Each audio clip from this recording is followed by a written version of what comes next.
¿Qué tal? Muy buenas noches, bienvenidos de nuevo a la redacción abierta del verano, dispuestos ya a contarles lo más novedoso de la actualidad. Y hoy tenemos que hablar de una de las noticias sin duda de la semana, que es la aprobación de ese plan de medidas de ahorro energético, que por cierto quedan solo 4 días para que entren en aplicación, para que hoteles, para que restaurantes, para que comercios tengan que tomar esas medidas de control de temperatura, de control de la luz, o si no podrían enfrentarse a multas. Ayer se lo contábamos, que van desde los 60.000 euros hasta los 100 millones de euros. 4 días, decimos, para llevar a cabo esa aplicación. Bueno, lo cierto es que se ha liado la marimorena con este tema. Nadie está de acuerdo. Por una parte, las comunidades autónomas dicen que no han sido consultadas. Los comercios dicen, bueno, pues que depende mucho una tienda, un restaurante, un hotel que está en Galicia, uno que está en Sevilla, por ejemplo. También se quejan los hosteleros de que algunas de las medidas, por ejemplo, esa de la temperatura de los 27 grados, van en contra de la legislación, de las condiciones climatológicas que deben darse en estos lugares, y que además parte de esta normativa, por ejemplo, lo comentábamos ayer, el tema de la ventilación, va en contra de la normativa COVID. Lo cierto es que, como vemos, se le ha echado encima al Ejecutivo todo el mundo con este asunto, también las comunidades. ¿Qué es lo que dice el Gobierno? ¿Cuál es su postura? Pues que es el PP el que está detrás, o lo lleva El País en portada. El PP jalea el rechazo a esa normativa de ahorro energético. Ya saben que Isabel Díaz Ayuso fue la primera presidenta regional que se mostró en contra, y la ola se ha ido extendiendo y ha llegado a otras comunidades gobernadas por el PP, como es el caso de Murcia, de Galicia o incluso del País Vasco. También no solo el malestar está en las comunidades autónomas, también la policía. Varias asociaciones de policía aseguran que este apagado de las luces, este apagado de monumentos, de edificios públicos, lo que va a conllevar va a ser un aumento de la criminalidad. Dicen que efectivamente van a seguir encendidas las farolas, pero que los delincuentes no se lo piensan dos veces, que buscan cualquier resquicio para cometer robos u otros delitos, y que esa ausencia de luminosidad va a fomentar, como decimos, estos robos. Bueno, para hablar sobre este asunto y en concreto sobre cómo está afectando al pequeño comercio, tenemos al otro lado de la pantalla, nos está escuchando ya, a Hilario Alfaro, el expresidente de Madrid Foro Empresarial. Hilario, muy buenas noches, ¿cómo está? Hola, buenas noches. Bueno, esta medida, lo decíamos, este conjunto de medidas entran en vigor el próximo martes. ¿Ustedes, o mejor dicho, las pequeñas empresas, los pequeños comercios, han recibido ya algún tipo de instrucción? ¿Se sabe ya la letra pequeña de estas medidas? ¿Se saben las sanciones que van a poder caer sobre estas personas?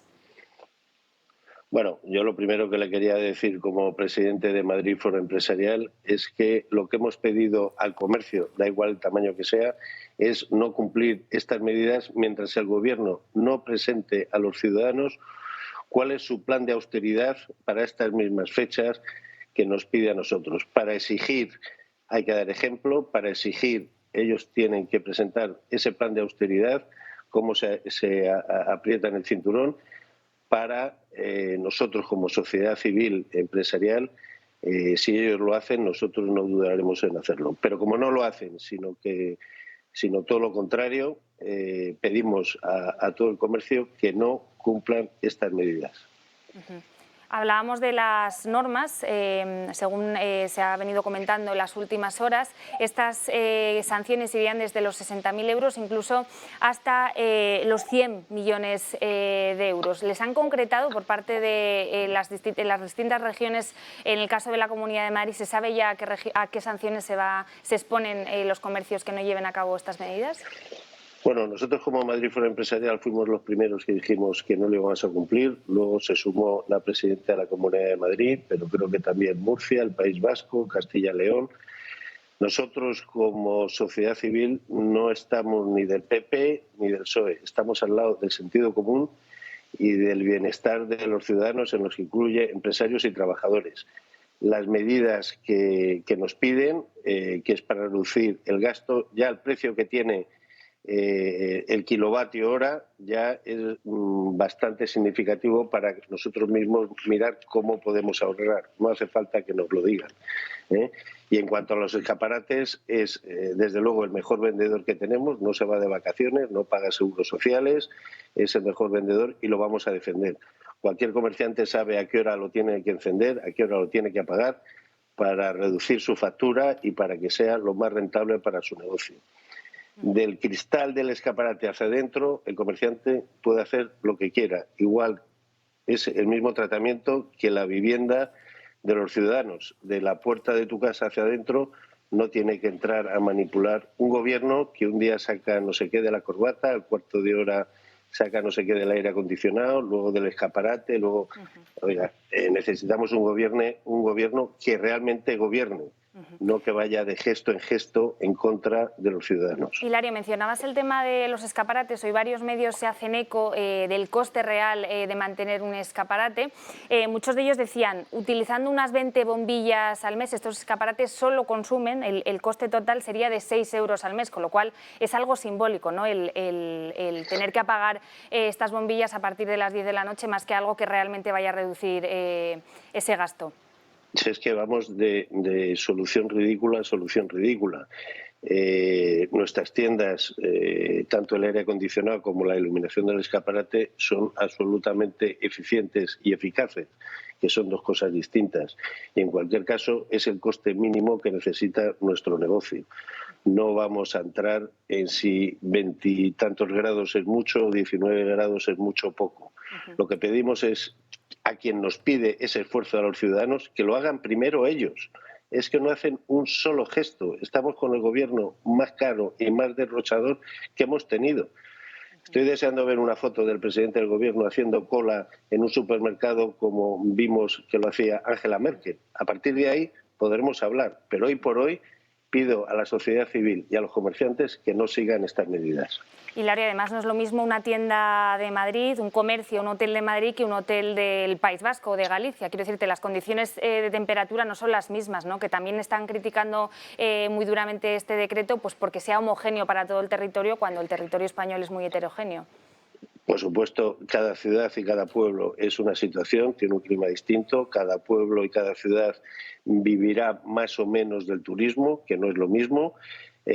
Una calle de primera no es lo mismo que una calle de segunda o de tercera, y en cualquier caso, como ya le ha dado la policía también, el zócalo comercial de una ciudad cuando se apaga es tener una ciudad muerta, sin vida y con problemas, graves problemas de seguridad, digan lo que digan. Lo primero que va a traer una ciudad oscura y los escaparates apagados va a ser atraer a la delincuencia. Y además de la delincuencia, el pequeño comercio, bueno, pues ha sido blanco de todas esas restricciones durante la pandemia, durante los últimos años. Esos cierres, esas nuevas normativas, como por ejemplo comentábamos el tema de la ventilación, ¿no? Ahora se les impone a los comercios que tengan un sistema de cierre que impida que se vaya el aire acondicionado. Esto contradice la normativa COVID, también no hay quien lo entienda. Y, por supuesto, un comercio textil no es lo mismo que un comercio de alimentación, pero esto afecta tanto al pequeño, al mediano y al grande. Las grandes superficies y el comercio pequeño y mediano tenemos nuestras cortinas de aire a la entrada de las puertas para no dejar entrar al calor o entrar al frío. Para eso están las cortinas de las puertas, no solo las máquinas de aire acondicionado, que son absolutamente eficientes. Pues Hilario Alfaro, presidente de Madrid Foro Empresarial, muchísimas gracias por su tiempo. Esperemos a ver si se concreta algo de cara al martes y si el Gobierno, bueno, pues ajusta por lo menos más ese decreto a las circunstancias de cada región y las concreta más. Lo mejor que puede hacer es quitarlo y buscar otras vías de ahorro, que las hay, empezando por ellos mismos, dando ejemplo. Pues nos quedamos con ese mensaje. Hilario Alfaro, muy buenas noches, muchas gracias. Muy bien, buenas noches, muchas gracias. Bueno, y tenemos más noticias, sobre todo en el plano internacional. Ya saben ustedes que preocupa y mucho la situación de Taiwán. La isla ha amanecido totalmente rodeada por aire, por mar y por tierra por la artillería china. Incluso se han producido varios disparos de misiles de corto alcance en determinadas zonas de las aguas de la isla de Taiwán. Son las mayores maniobras militares. De momento se trata solo de un simulacro de guerra, pero son las mayores en la larga historia de la isla. Desde China, desde Pekín, hoy las televisiones, los periódicos de allí ya hablan de operación de reunificación. Taiwán ha amanecido este jueves rodeada por la artillería china, una demostración de fuerza tras la visita de Nancy Pelosi que enfureció a Pekín al considerar la isla parte de su territorio. La visita de menos de 24 horas fue el tiempo suficiente para provocar un terremoto internacional y enfrentar a las dos superpotencias mundiales. China tiene en estos momentos un gran despliegue aéreo y naval en el estrecho de Taiwán. Cazas, aviones espías e incluso barcos de guerra participan en esta operación militar, lo que ha amenazado completamente su vía comercial. El estrecho que separa la isla del continente es uno de los más transitados del mundo por buques comerciales, por lo que su cierre puede crear problemas en las cadenas de suministro. Y uno de los productos que podría verse más afectado es precisamente uno de los más solicitados del mundo en estos momentos, el gas natural licuado. Una acción militar similar a la vivida en los últimos meses por la invasión de Ucrania tendría efectos similarmente devastadores para las cadenas de suministro globales, lo que tiene en vilo a los 23 millones de habitantes de Taiwán,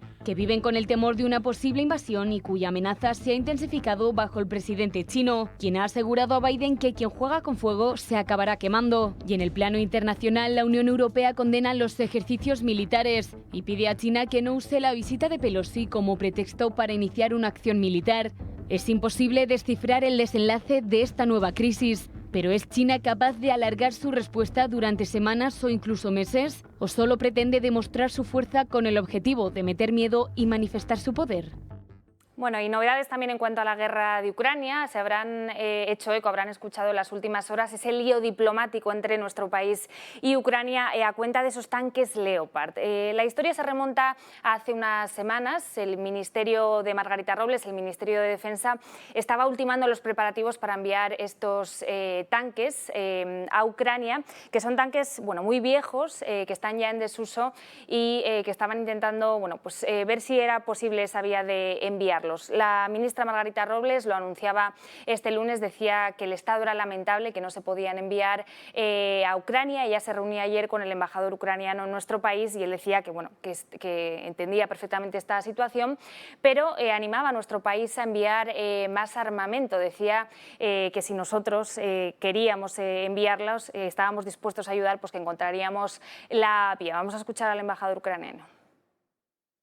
Lamentablemente, repito a decir que la situación en mi país sigue siendo muy complicada, sigue atacando a nosotros el enemigo, las Fuerzas Armadas rusas, y por eso necesitamos más armas para poder resistirnos, para poder recuperar nuestros territorios, para poder avanzar y para poder poner fin a la guerra. Agradezco su visión personal respecto al tema, su apoyo personal, el apoyo del gobierno de España, del presidente Sánchez.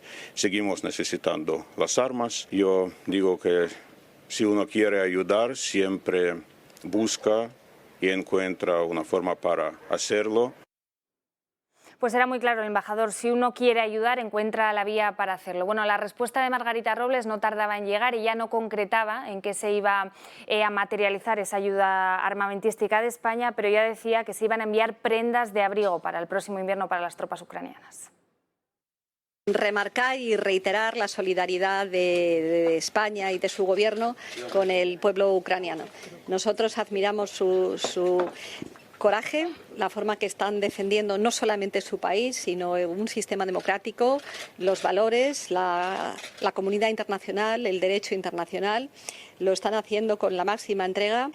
Somos siempre muy reservados y muy prudentes por razones de discreción, por razones de seguridad también. Y dentro de este material que podemos decir más humanitario, estamos preparando también material de abrigo para la próxima campaña de invierno. Bueno, y novedades respecto al tema del gas. Ya saben que la semana pasada Rusia, a través de su empresa gasista Gazprom, decidía recortar de nuevo ese suministro a Alemania. Hoy el canciller alemán Olaf Scholz ha decidido desplazarse hasta Siemens Energy, donde se encuentra esa turbina que estaba siendo objeto de esos retrasos, estaba siendo reparada, y hoy Olaf Scholz ha podido confirmar en primera persona que esa turbina ya estaba lista para funcionar y simplemente hacía falta enviarla a Rusia. con lo cual, bueno, esa excusa que llevaban poniendo desde hace semanas los rusos no era como tal. Ya ha habido respuesta por parte de Moscú. Ellos dicen que por parte de Siemens no han enviado la documentación necesaria y que ese es el motivo del retraso y el motivo por el que no se puede reanudar ese suministro de gas.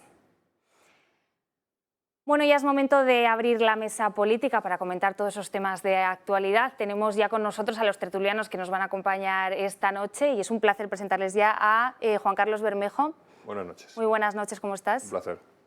Y a José Ramón Riera. Muy buenas noches. Buenas noches. La primera vez que tengo la oportunidad de estar contigo. Bueno, pues veremos a ver si estoy a la altura. Bueno, tenemos que hablar, lo hacíamos al principio de este programa, de esas medidas de ahorro energético anunciadas por Pedro Sánchez y de la reacción que están teniendo las diferentes comunidades autónomas.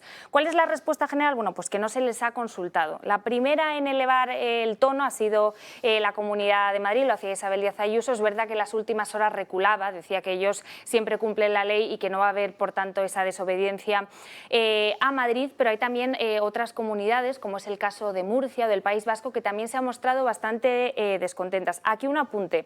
El País Vasco decía que no lo iba a acatar, decía que no estaba de acuerdo, mejor dicho, con este plan, y es la única comunidad a la que ha escuchado Pedro Sánchez, porque hoy ya ha dicho Patxi López que, bueno, que si no están de acuerdo, que se van a sentar con ellos a negociar. Una respuesta bastante diferente a la que han dado en las últimas horas a la Comunidad de Madrid. El repaso de la postura de todas las comunidades nos la cuenta nuestro compañero Luis Sordo. Luis, adelante, cuéntanos cómo está la situación. Pues así es, las medidas implantadas por el Gobierno con el fin de ahorrar energía siguen generando muchas críticas por parte de las comunidades autónomas que piden más flexibilidad y critican a Pedro Sánchez la falta de diálogo, tras ver cómo el pasado martes la presidenta de la Comunidad de Madrid anunció mediante un tuit que no se iba a pagar Madrid. Otras comunidades se le han sumado. Es el caso de Murcia, quien a través de un comunicado anunciaba que no iban a cumplir las leyes, su disconformidad y que estudiarían su margen competencial para implantar ellos sus propias medidas. Por parte de Andalucía, el consejero de Presidencia, Antonio Sanz, no entiende cómo se implantan las mismas medidas para toda España y también critica a Pedro Sánchez que no se han tomado las medidas entre todas las consejerías. A este descontento se le suman otros ayuntamientos como Santiago de Compostela o Burgos, quienes anuncian que esto va a ser un problema, especialmente la idea de apagar las luces. Apenas 2 días y lluvia de críticas, pero van a seguir. Esta mañana hemos podido ver cómo el vicepresidente de la Junta de Castilla y León, Juan García Gallardo, comunicaba que se reuniría con Alfonso Fernández Mañueco para imponer un recurso de inconstitucionalidad. Por último, el País Vasco, a pesar de que estos días decía que no iba a cumplir las medidas, el lehendakari Iñigo Urkullu ha reculado y ha dicho que finalmente sí las va a cumplir. Pues muchas gracias, Luis. La verdad es que hay mucho que comentar respecto a este tema, pero me interesa empezar hablando por el cambio de tono de Isabel Díaz Ayuso. Se le echaban encima durante estas últimas horas por esa intención de desobedecer una vez más las órdenes del Ejecutivo y ya dice, oye, que ellos son personas de ley y que sí que las van a cumplir, sí que las van a acatar el próximo martes. Vamos a ver, yo creo que el primero de los mensajes que mandó Isabel Díaz Ayuso fue: vamos a presentar inmediatamente un recurso de inconstitucionalidad, porque esto es absolutamente inconstitucional. Es decir, esto es intentar que las comunidades vuelvan otra vez a tener que cumplir unas leyes en las cuales no se cuenta con ellos y es, entre comillas, volvemos otra vez, es decir, a todos confinados. Segundo, aquí hay un tema que es muy grave. Dentro del decreto ley se habla de que los restaurantes, la hostelería, tiene que estar a 27 grados. Es decir, y que además se va a medir de forma muy drástica el cumplimiento de esa ley.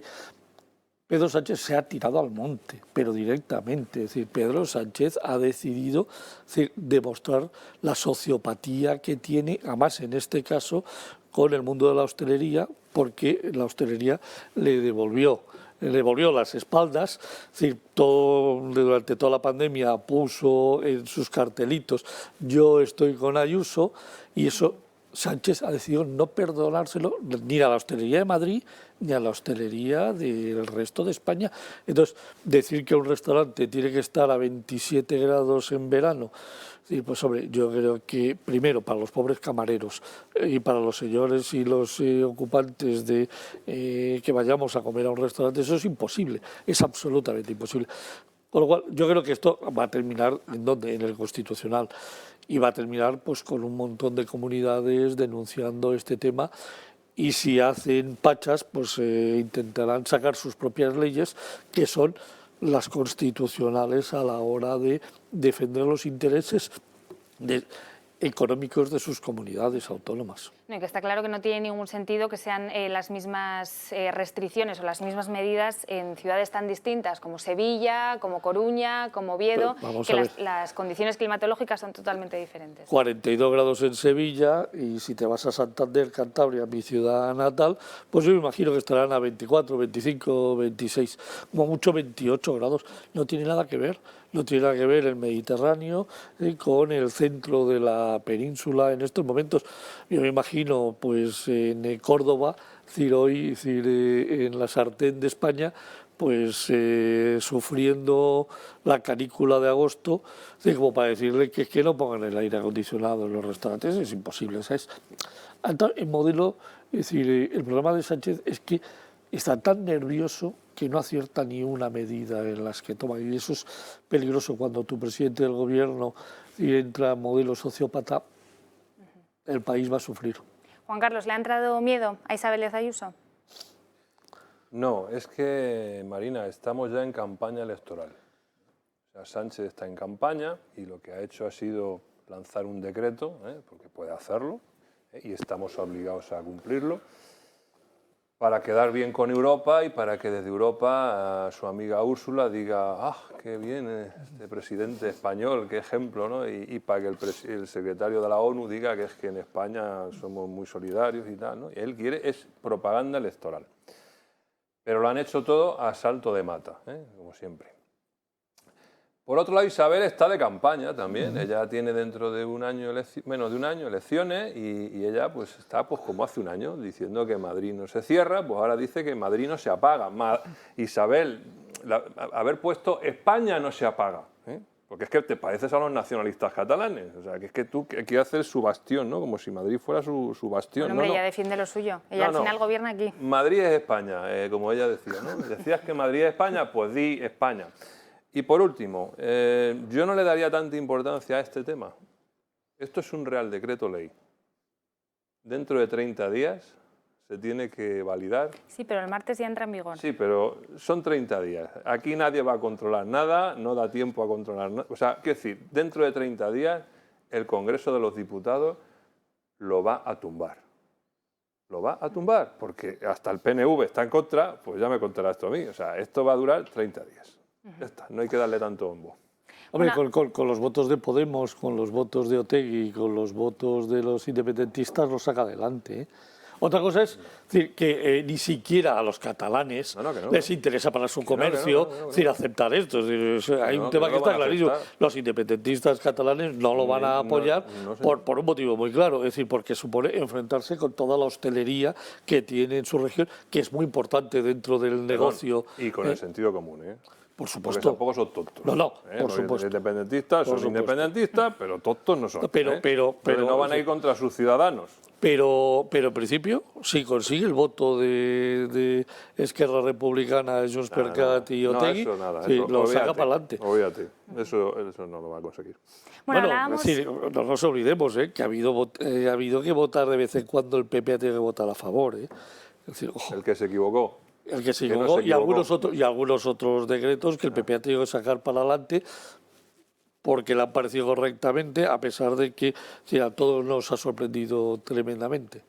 Bueno, hablábamos de las quejas de los hosteleros que se están reproduciendo por toda España, pero ¿qué pasa con aquellos negocios que viven de los monumentos con los que colindan? Es el caso pues, de esos cenadores que se encuentran muy cerquita de la muralla de Ávila, del acueducto de Segovia o de la Alhambra. Está habiendo muchas quejas por parte de estos hosteleros que, como decimos, tienen restaurantes que se encuentran muy cerca de estos monumentos, que durante las noches, porque recordemos que el apagado tiene que ser ya a partir de las 10, pues el ver la Alhambra, por ejemplo, es un reclamo para los miles de turistas o los miles de visitantes que deciden reservar una mesa en su restaurante. Son muchos los que se han quejado durante estas últimas horas, estos hosteleros, y lo que reclaman es, bueno, pues que haya una distinción, que no se meta todos los edificios en el mismo saco, ¿no? Que por una parte se deje por lo menos hasta las 12 que se mantenga el alumbrado de edificios monumentales, y por otra parte el resto de edificios, como puede ser una nave industrial, pues que sí se cumpla esa normativa de apagar las luces a partir de las 12. No sé qué os parece a vosotros, por ejemplo, este caso que os ponía del hostelero que tiene un restaurante frente a la Alhambra, que la gente va allí a ver la Alhambra encendida y que, bueno, pues si no la puede ver, pues se va a elegir otro restaurante. Vamos a ver, lo primero de todo, es decir, si tenemos que prepararnos para ser solidarios, porque yo creo que tenemos que prepararnos para un invierno que va a ser muy duro, el cual Alemania lo va a pasar muy mal. El primero que ha dicho que no va a ser solidario ha sido el gobierno de este país, que se negó a aceptar la primera propuesta de la Unión Europea del 15% de la reducción de los temas energéticos, y ha negociado que solo para España le toque un 7, un 8, que todavía no sabemos exactamente lo que nos va a tocar. Pero vamos a ver, ¿dónde estamos? ¿En un modelo solidario o en un modelo en el que me lo monto yo por mi cuenta y hago lo que me da la gana?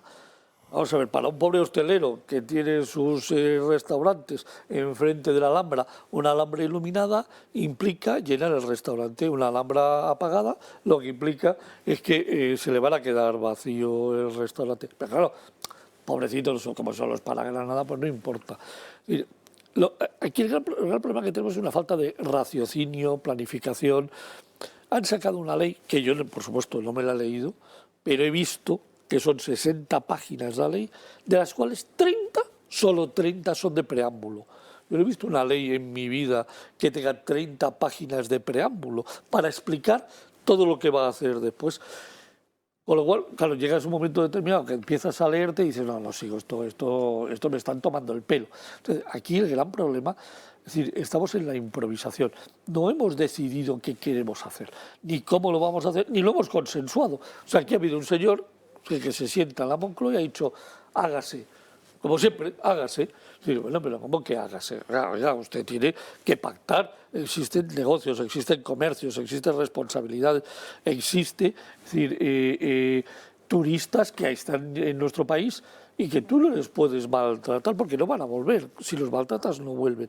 Con lo cual, estamos frente a un, vuelvo a repetir, sociópata, es decir, que ha perdido los papeles y que no sabe qué es lo que quiere. Y por lo tanto, nos está llevando a todos en un permanente, es decir, camino de curvas en el que no sabemos ni cuál es el principio ni cuál es el final. Hombre, yo imagino que el final es un precipicio en el que nos vamos a seguir cayendo, como la economía siga como está en estos momentos. Otro tema del que se está hablando mucho también, lo denunciaban varias asociaciones policiales, es que este apagado de las luces de los edificios, de los monumentos, va a contribuir a aumentar la criminalidad. Lo mencionábamos antes, las farolas van a seguir encendidas, pero va a reducirse la luminosidad en las calles con este apagado, y eso podría llevar a algunos delincuentes, bueno, pues a aprovechar la situación para llevar a cabo robos u otro tipo de delitos. A mí personalmente esto me parece un poco exagerado, que vaya a aumentar la delincuencia por este apagado de los monumentos o de los edificios. No sé qué os parece a vosotros, si esto es objeto de debate o ni siquiera. Hombre, yo creo que es mucho más importante iluminar las calles que los monumentos. Si hay que dejar de iluminar algo, los monumentos, pues para otro rato.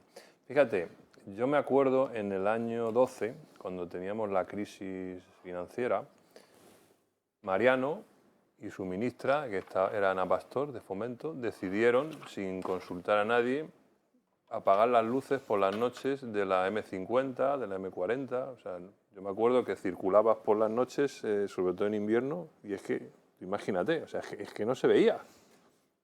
Y eso es peligrosísimo. O sea, espero que no hagáis lo mismo. Porque claro, es que eso es fundamental. O sea, si hay que encender algo, es algo que fomente la seguridad. Llámese calles, llámese carreteras o lo que haga falta. Entonces, bueno, ¿puede haber más criminales que aprovechen las sombras? Dalo por hecho, Marina. Dalo por hecho que van a aprovecharlo. Eso no tengas ninguna duda. Porque viven de eso. Y si le facilitamos eso, pues van a sacar tajada. Pero insisto, no nos preocupemos, que es que el 4, que estamos hoy, 4 de agosto, el 1 de septiembre, eso se va, este decreto desaparece. Bueno, me gustaría recuperar para analizarlo con vosotros esta noticia que publicaba hoy El País. Acusaba al PP de jalear todo este rechazo de comerciantes, de hosteleros a estas medidas para ahorrar energía de Pedro Sánchez.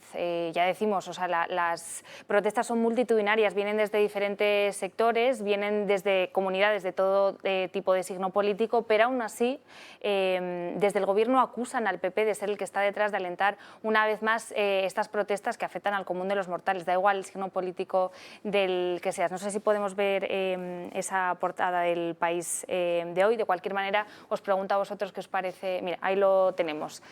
El PP alienta el rechazo a las medidas de ahorro energético del Gobierno. ¿Qué os parece a vosotros este continuo arremeter contra la oposición, contra el Partido Popular? Bueno, tenemos ahí El País, es el boletín oficial del Estado, el boletín oficial de la Moncloa, con lo cual lo que ponga el boletín oficial de la Moncloa a mí no me preocupa demasiado. Pero ese es el mensaje es, no importa, digas lo que diga, haga lo que haga la derecha de este país, diga lo que diga, haga lo que haga, ¿qué va a decir Pedro Sánchez y el boletín oficial de la Moncloa? Que están en contra de pactar, que están en contra de apoyar, que están en contra de echar una mano. Pero si es que, perdóneme usted, ¿cuánto tiempo hace que no se sienta el presidente del Gobierno con el líder de la oposición? ¿Cuántas veces se ha sentado el presidente del Gobierno con el líder del tercer partido de la oposición, el tercer partido de este país, de Vox? ¿Cuántas veces ha sentado Pedro Sánchez con Vox? Nunca. ¿Cuántas veces se ha sentado con Feijóo? Desde que llegó Feijóo al Partido Popular, no se ha vuelto a sentar. Es decir, haga lo que haga el PP, haga lo que haga Vox, haga lo que haga la derecha, siempre, absolutamente, siempre va a ser criticado. Es más, con o sin sentido. El partido más corrupto, perdóneme que ustedes les acaban de condenar a todo su equipo de Andalucía de malversar 680 millones de euros. No, es que no nos hemos llevado ni un duro. O sea, es que ustedes no han entendido la sentencia. Nadie ha dicho que ustedes hayan robado 680 millones. Ustedes han malversado 680 millones de euros, que son dos cosas completamente diferentes. Se las han fumado, se las han bebido, se las han comido, se las han dado a amiguetes, es decir, ha sido, la tomadura de pelo. Pero no, el partido corrupto es el PP. Y no puede meterse con Vox porque como no tiene todavía ningún tipo de reclamación, pues no se puede meter con Vox. Pero si tuviese una, el partido corrupto sería Vox, da lo mismo. La derecha es corrupta, ellos son impolutos, ellos son los únicos que lo hacen bien, ellos son, nosotros somos la Virgen más honesta, más pura y más casta. Perdón, ustedes son los golfos y los sinvergüenzas. Se han defraudado, han robado 680 millones y los han malversado. Públicos, caudales públicos de los españoles. 80 millones de euros que eran nuestros, ustedes se los han gastado de forma ilegal. Y claro, pues se va gente que se va a ir a la cárcel. Entonces, cualquier cosa, da lo mismo, diga lo que diga Feijóo, diga lo que diga Abascal. Además, aprovechan cualquier resquicio para hacer sangre, porque, por ejemplo, ahora como ha habido diferentes opiniones dentro del Partido Popular con el tema de las medidas, pues le decían a Feijóo que, oye, que pusiera orden, que no había suficiente liderazgo en el partido porque Ayuso decía una cosa y él había dicho hace días otra, ¿no? Juan Carlos. Bueno, es que la única que le ha plantado cara a Sánchez ha sido Ayuso. Bien o mal, pero es la única. Porque se siente con poder de hacerlo, es decir, ella pues va a su bola y ya está. Y probablemente Feijóo pues, no esté muy contento con ese tema y los otros que no son tontos pues le azuzan.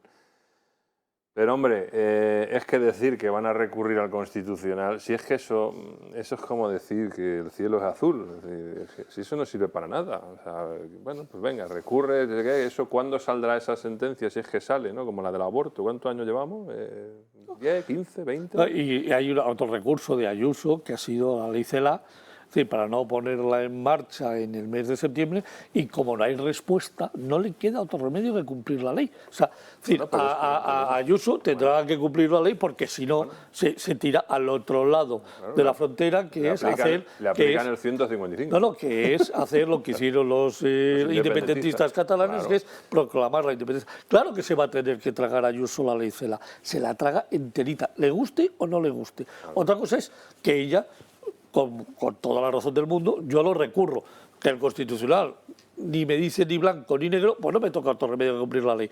Si por casualidad la ley es aprobada en el Congreso, que te veo muy tranquilo y muy seguro de que no va a ser aprobada, y ojalá tengas toda la razón. Entonces no hay que recurrirla. Entonces, si no es aprobada, no hay que recurrirla.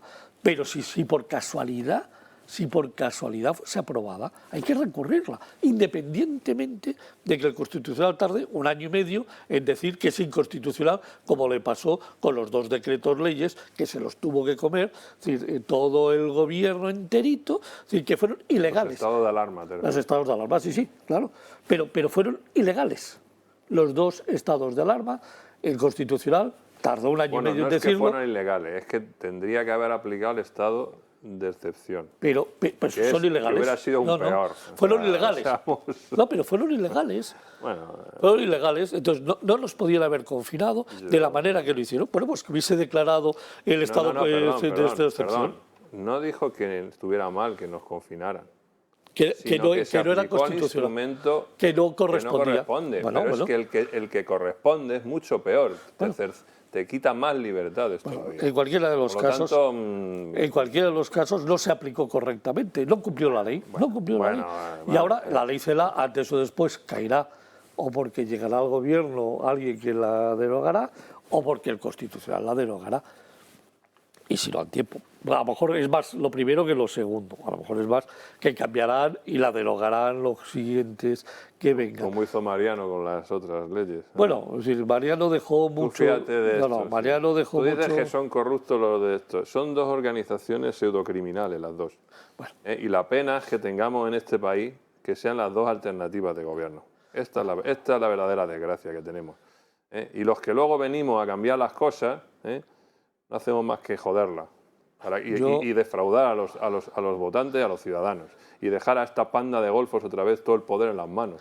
El judicial, el local, el autonómico, todo. Esa es la verdadera desgracia que tenemos en España. Por desgracia, tenemos a Pedro Sánchez elegido por las urnas. Por desgracia, escogimos a Mariano Rajoy con mayoría absoluta, esperando que transformase este país y aprovecharse la coyuntura para hacer una reforma administrativa, un cambio organizativo y reducir los gastos de la administración pública, y no lo hizo. Perdió una gran oportunidad porque con esa mayoría absoluta y con la crisis con la que estábamos, primero, no aprovechó esa oportunidad que tuvo. Bueno, lo elegimos, si no nos olvidemos. Y ahora tenemos a Pedro Sánchez elegido por las urnas. Bueno, en las siguientes elecciones habrá que tomar decisiones. Y los que votan son muchos millones de españoles. Y si eligen equivocadamente otra vez, pues tendremos que asumir las consecuencias de elegir equivocadamente. Y si eligen correctamente, pues tendremos la suerte de que elijan correctamente. La realidad es que la democracia consiste precisamente en esto, en tener que aguantar hoy a Pedro Sánchez, por desgracia para todos los españoles. ¿Sí? Porque si hoy pudiésemos volver a votar hoy, estoy seguro que no salía Pedro Sánchez elegido presidente del gobierno. ¿Quién saldría? Uy, amigo, vamos a ver lo que dirían las urnas. En cualquier caso, claro que sí. Es decir, hay que utilizar todos los medios y todos los recursos y todas las oportunidades que nos den las leyes para atacar a este gobierno, porque no podemos permitir, y vuelvo a repetir, suponiendo que se apruebe en el Congreso de los Diputados esta ley, que ojalá, como tú dices, ojalá, es decir, se la carguen, porque entonces tendrán que empezar desde cero a proponer otra. Y a lo mejor deciden consensuarla. Ese será el momento. A lo mejor. Bueno, veremos a ver efectivamente en esas futuras citas electorales, ya saben que el año que viene tenemos autonómicas y municipales, qué es lo que responden las urnas a esta situación actual. En todo caso, el Partido Socialista ya se está rearmando para las futuras citas electorales y Pedro Sánchez está eliminando y haciendo nuevos fichajes dentro de sus filas. Uno de esos fichajes, se lo contábamos ayer, es Paco Salazar, el que era número 2 de Iván Redondo, defenestrado por él y ahora recuperado, y que deja vacante su anterior puesto al mando del Hipódromo de la Zarzuela de Madrid. ¿A quién ha colocado Pedro Sánchez ahora al frente de este organismo? Pues a una vieja amiga con la que coincidió en las Juventudes Socialistas y que ahora era la jefa de prensa en Ferraz. Hablamos de Maritza Ruiz Mateos, que ahora mismo va a ser la nueva jefa, como decimos, del Hipódromo de la Zarzuela y que va a tener un sueldo nada desdeñable, unos 90.000 euros al año. Vamos a verlo. Terminado el juego de las sillas en Ferraz, llega el turno de que Sánchez recoloque a algunos de sus más fieles compañeros en el entramado institucional controlado por el Gobierno. El último nombre en entrar en el juego es el suyo, Maritza Ruiz Mateos. La hasta ahora jefa de prensa en Ferraz ocupará el cargo presidencial del Hipódromo de la Zarzuela, un puesto que quedaba vacante después de la salida de Francisco Salazar, quien fuera mano derecha de Iván Redondo y hasta ahora uno de los rostros más importantes de la Secretaría de Planificación Política de Sánchez.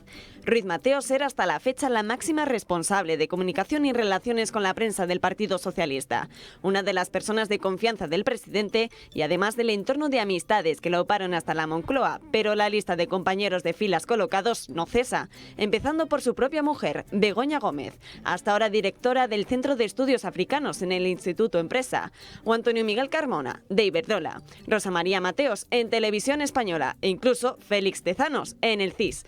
Pero los ha habido más polémicos, como el de Dolores Delgado, que pasó de ministra a fiscal general del Estado, o Óscar López, que hasta hace unos días ocupaba la presidencia de Paradores. En definitiva, un largo etcétera de una lista interminable de amigos y familiares colocados a dedo por el mismo Sánchez. Bueno, pues veíamos esos cambios dentro del Partido Socialista, pero ojo porque también podría haber cambios en el seno del Gobierno de coalición después de verano. Según informan algunos medios, Sánchez y Díaz se habrían reunido este lunes, ya saben, esa reunión de seguimiento de la coalición que venían reclamando desde hace días los morados, y allí Sánchez le habría dicho a Díaz que quiere prescindir de algunos ministerios y ministros de Podemos. Él ahora sí se toma en serio el tema de la austeridad que lleva reclamando tanto tiempo la oposición, parece que va a reducir alguno de sus ministerios, pero, oye, qué casualidad, van a afectar a Unidas Podemos. ¿Cuáles serían los ministerios que están ahora en duda? Pues uno de ellos sería el Ministerio de Derechos Sociales, que podría volver a unirse con el de Sanidad o con el de Igualdad. Veremos a ver qué pasa después de verano. No sé si queréis comentar cambios en el Ejecutivo, cambios en el Partido Socialista, la facilidad que tiene Pedro Sánchez para colocar a sus afines. Bueno, mi querida Marina, igual que la que tienen los peperos y todo Cristo aquí, o sea, con perdón, o sea, que estos ya saben, ¿no? Pues, en fin, usan la pólvora del rey para esas cosas, ¿no? Por cierto, estuve hace poco en el hipódromo y os recomiendo que vayáis, son unas noches muy majas.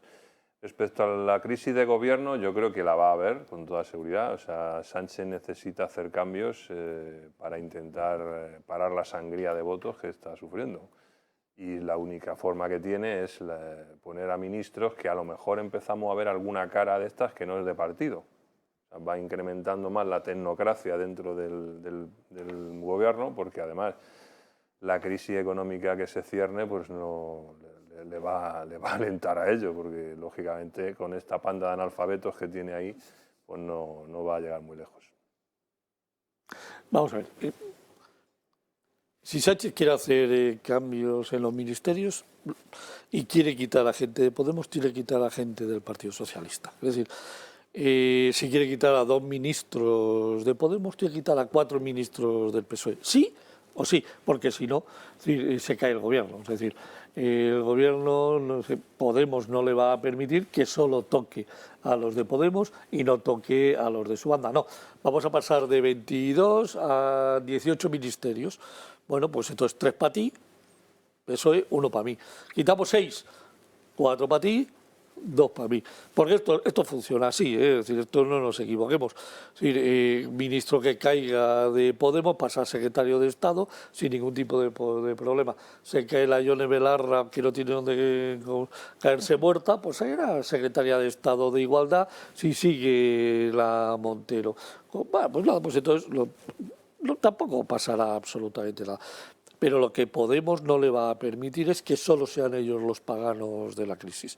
O sea, es decir, es cada uno que caiga de Podemos, por lo menos tiene que caer 2 del PSOE, por lo menos. Con lo cual, bueno, pues si esto sirve para que echen a 3 de Podemos y a 6 del PSOE y reduzcamos en 9 los ministerios, bienvenido sea, ¿eh? Ojo, con la recolocación de cargos, amiguetes y tal, no es que con eso vayamos a ahorrar 50.000 millones, que si ahorramos 1.000 millones, es decir, bueno, nos podemos dar con un canto en los dientes. Es decir, porque lo que hay que ahorrar en este país no son 1.000 millones y 10 ministerios, no, lo que hay que ahorrar en este país son 50.000 millones en la administración central, 80.000 millones en la administración autonómica y 20.000 millones en la administración local, ¿vale? Eso es lo que hay que ahorrar, 150.000 millones de euros. ¿Para qué? Para que reduciendo los ingresos un 20%, reduciendo los impuestos un 20%, hagamos, consigamos unos 20-30.000 millones de superávit para empezar a reducir la deuda. Pero claro, o sea, ¿quién en su sentido común va a reducir 150.000 millones? ¿Quién en su sentido común? ¿Sabes lo primero que ha hecho Bonilla, no? Nada más llegar. Sí, que ha subido 2 consejerías. 13 en vez de 11. Sí, ha subido 2 consejerías. Y una para la economía azul. Sí, lo sé. Lo sé perfectamente, con gran Vaya cabreo. panda de golfos. Con gran cabreo. Esto dices tú, que estos no son corruptos, son los siguientes. Bueno, vamos a ver. Yo tengo ganas de ver, es decir, ante la situación económica que tenemos, que vamos a llegar a 1,5 billones, 1.500.000 millones de deuda a final del año, en donde además solo en el mes de mayo, los tipos de interés han ido a 3.545 millones. Los intereses han pasado a 3.545 millones de euros en un mes. En un mes, 3.545 millones, que tú lo multiplicas por 12, coge la calculadora y te da 42.000 millones de euros de intereses anualizados, cuando el año pasado, en el 2021, pagamos 25.000 millones de intereses y el tope que habíamos pagado con Mariano Rajoy fue de 33.000 millones. Ojo, 33.000 millones llegamos a pagar en el tope con Rajoy. Con mucha más deuda, hemos pagado 25.000 el año que viene, pero ya se ha acabado. O sea, ya la juerga se ha acabado. En mayo, 3.545. Y no lo digo yo, lo dice la IGAE. Lo dice la IGAE, es decir, el Instituto General de Auditoría del Estado. ¿Vale? Pues sí, le voy a decir yo a la IGAE esa. Sí, pero esa es la que audita, esa es la que audita. ¿Qué va a ser la cuenta? Pero que esa no es la cuenta. La deuda en España, es la deuda real, es 1.452.000 millones. Esos son los que dicen eso, y usted si lo ha leído, los que publican eso son analfabetos. Bueno, pues entonces la deuda real en España son 2 billones de euros. No. Sí, no. Sí, esa es la deuda real en España. La deuda real en España son de las administraciones públicas 1.452.000. 1 billón. Esa es la deuda según protocolo de déficit excesivo. 1.452.000 millones. 700.000 millones de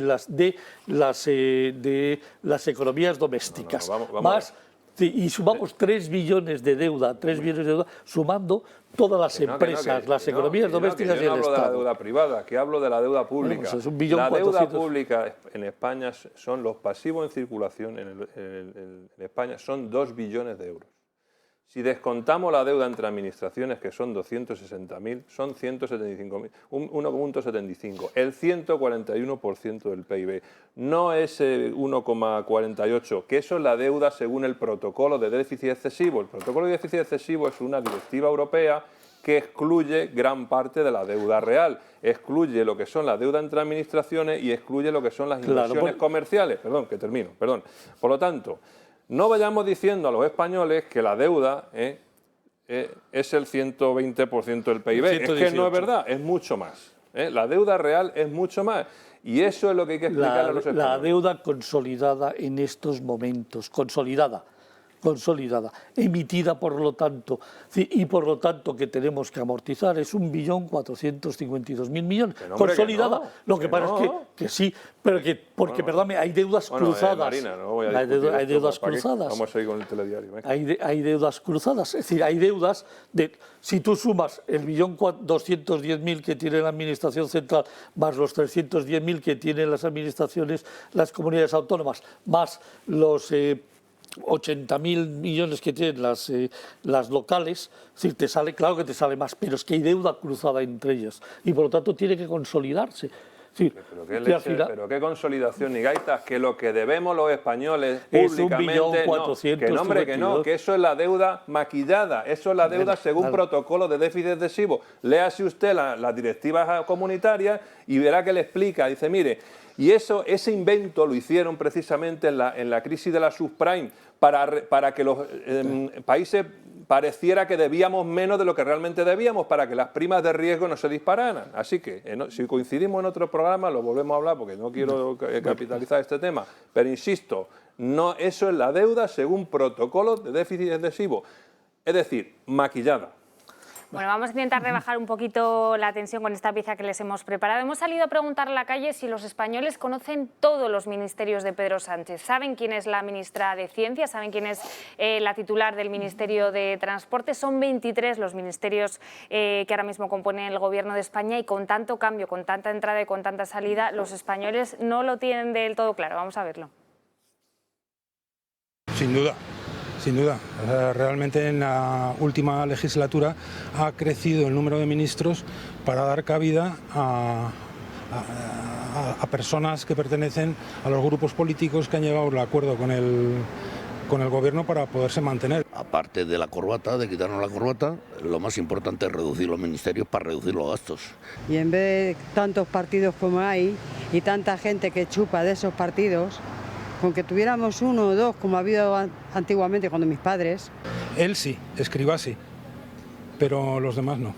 Conozco algunos, pero vamos, de los que conozco, aquí no hay ninguno. Yo creo que son demasiados ministerios.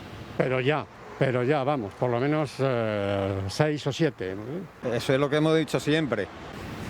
Sí, algunos sí, no, y otros no. Ni idea, este es el Escrivá, el de inclusión. Pues la verdad que a ninguno. Sí, me parece que hay demasiados ministros, demasiados políticos y demasiado gallinero en general. Por supuesto, reducir ministerios, reducir los gastos de los asesores que tiene este ministerio.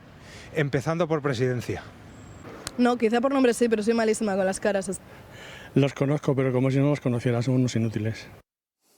Son unos inútiles, decía este ciudadano. Bueno, vamos a ponernos un poco más serios porque tenemos que hablar de un tema que nos llega hoy desde el País Vasco.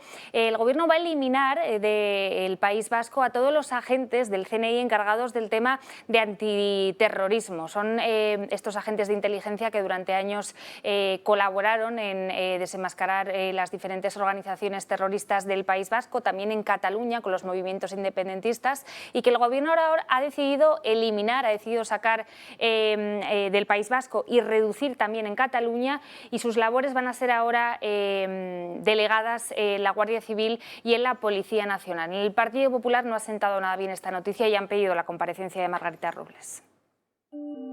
El Gobierno cede de nuevo al nacionalismo. El CNI dejará de actuar en País Vasco, también en Cataluña.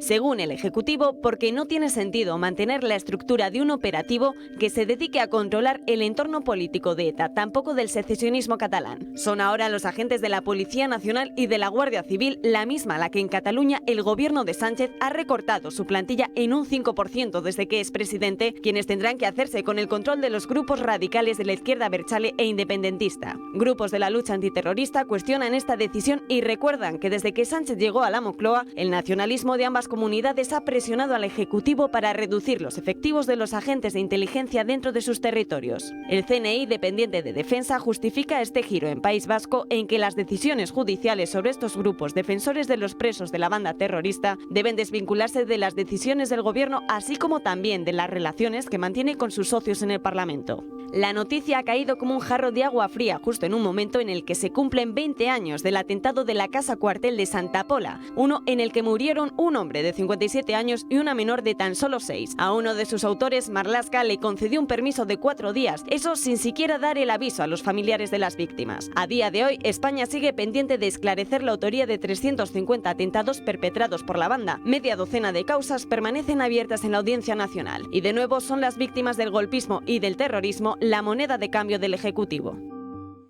Pues otra cesión más del Gobierno a los reclamos del independentismo catalán y vasco. Dicen, justifican desde el Ejecutivo de Pedro Sánchez que es que ha bajado mucho, que es ya irrisorio la presencia terrorista en el País Vasco, aunque lo cierto es que sigue habiendo determinados pequeños comandos, determinados grupos, y en Cataluña, desde luego, el tema del independentismo no se ha eliminado, ni muchísimo menos.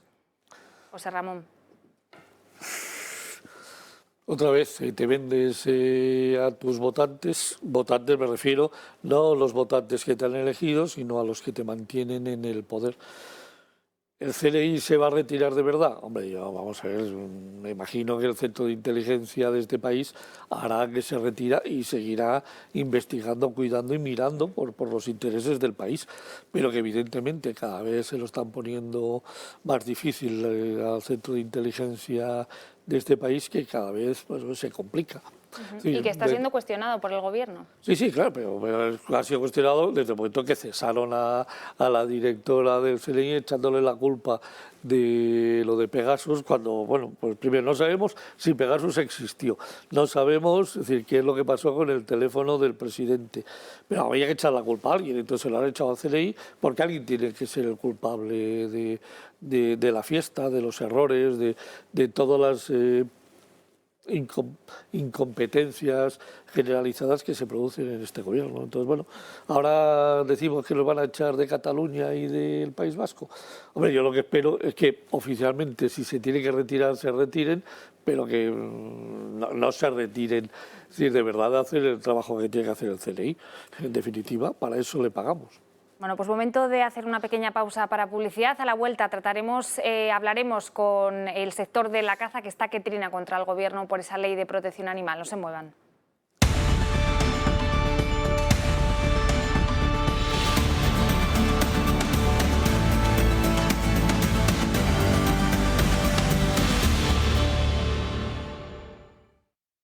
Pues ya estamos de vuelta en la reacción abierta del verano. Tenemos que hablar ahora de ese sector de la caza que se encuentra tan enfadado, con tanto malestar contra el Gobierno por esa ley de bienestar animal que aprobaba el Consejo de Ministros el pasado lunes. ¿Qué pasa con esta ley? Bueno, según denuncian los cazadores, el Partido Socialista se había comprometido a que quedarían fuera, que no afectaría, por ejemplo, a los perros de caza, esas mascotas que tanto utilizan los cazadores y que, según lo que dicta esta ley, a partir de ahora van a tener que estar registrados, solo los criadores van a poder criarles y algunas de las costumbres, algunas de las prácticas, como por ejemplo la utilización de collares educativos, van a quedar prohibidas. También afecta esta ley a prácticas relacionadas con la caza, como puede ser el silvestrismo o el tiro al vuelo. Recordemos que es un sector que aporta mucho empleo, que aporta a la riqueza española, que contribuye también a que siga habiendo ciertas especies animales en nuestro entorno,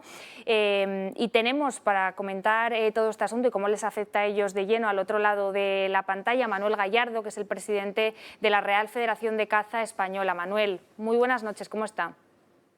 Hola, ¿qué tal? Muy buenas noches, muy bien, encantado de estar con vosotros. Bueno, ya sé por lo que he leído que están ustedes muy enfadados, sobre todo por esa falta de palabra del Partido Socialista. Ustedes ya han dicho que son capaces de todo, que van a salir a las calles, pero a mí me gustaría saber qué medidas en concreto están dispuestos a tomar. Bueno, medidas en principio hay que analizar exhaustivamente el texto. El texto de este... son dos proyectos de ley.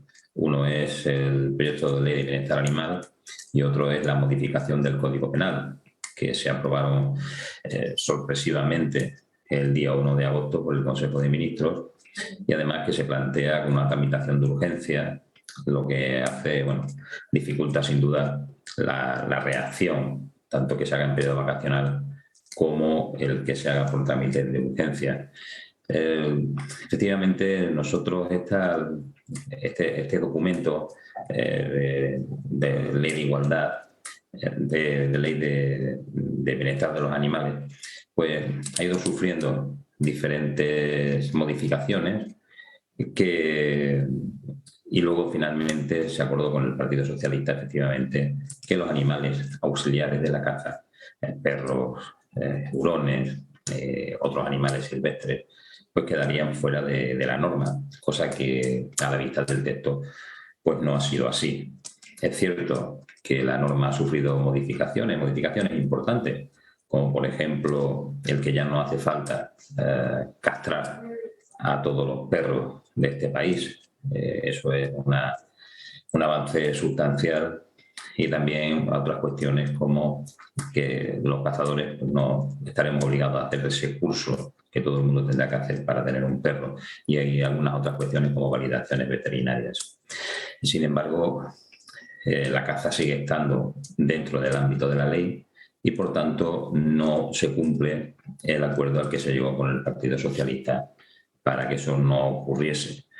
Por tanto, nos vemos muy afectados por la norma, una norma que tiene un marcado carácter animalista, un marcado carácter anticaza, una ley que tiene unos visos de inconstitucionalidad muy grandes, porque invade competencias de las comunidades autónomas, invade competencias de otros ministerios, modifica otro tipo de leyes como la ley de sanidad animal, y además es una ley que pretende que sea una ley de bases, y eso pues tiene un recorrido diferente al que se está adoptando, porque la realidad de las comunidades autónomas es diferente, y por eso las competencias ahora mismo en caza, sanidad animal, son de las comunidades autónomas, y cada comunidad tiene prácticamente su propia legislación de bienestar animal. Esto atenta contra el artículo 150.3 de la Constitución en cuanto a la homogenización de las normas. Nos vemos muy afectados por ella porque el concepto de maltrato en el que se basa esta ley es un concepto en el que se dice que no se puede hacer por acción u omisión cualquier cosa que pueda afectar a la seguridad o a la salud de los animales. Obviamente en la caza pues se utilizan perros, se utilizan otro tipo de animales auxiliares que en el transcurso de la acción de caza pues puede ocurrir cualquier tipo de eventualidad, ¿no? Con lo cual podría considerarse, es decir, el propio concepto de caza está en contra de esta definición de maltrato. Por otro lado, también efectivamente la cuestión de la cría en este nuevo texto aparece reflejada como cría de profesionales. Es decir, existe un registro, se crean varios registros, y uno de ellos es el registro de criadores. Y en ese registro de criadores se establece que son criadores profesionales. Por tanto, del tenor de la ley se desprende que no podremos criar con nuestros perros. Es decir, no, hay muchas personas que pretenden criar con su perro de caza por el único hecho de quedarse con algún cachorro, con reposición, y esto pues resultaría imposible. Lo que viene a dificultar también el mantenimiento y progreso de determinadas razas autóctonas, razas especiales que vienen seleccionándose por parte del colectivo cazador. Esta norma también atenta directamente contra actividades cinegéticas, por ejemplo, el tiro al pichón, una modalidad deportiva reconocida nacional e internacionalmente, reconocida por el Consejo Superior de Deportes, y que esta ley pues prohíbe sin ningún tipo de fundamento ni razón. O sea, no hay ni un solo argumento en el texto que diga por qué se hace, cuando eso no tiene nada que ver con el bienestar animal, ¿no? Igual que ocurre con el silvestrismo.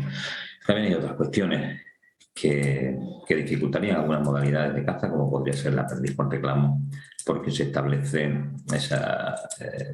esta ley también afecta a los animales silvestres en cautividad y dice que no se pueden tener animales silvestres en cautividad, con lo cual la tenencia de perdices para la caza de perdiz por reclamo resultaría sin duda un enorme problema. Por tanto, es una norma que lo que pretende es interferir en las actividades, no ya en el bienestar animal, que ese concepto que establece la ley de dignidad animal es un concepto tan difuso que, bueno, en fin, se puede considerar casi cualquier cosa.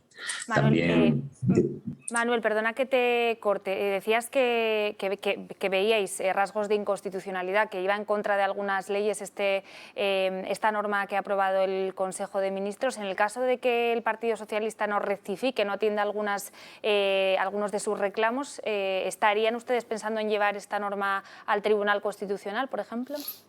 Bueno, nosotros actuaremos, obviamente, desde la perspectiva jurídica, evidentemente.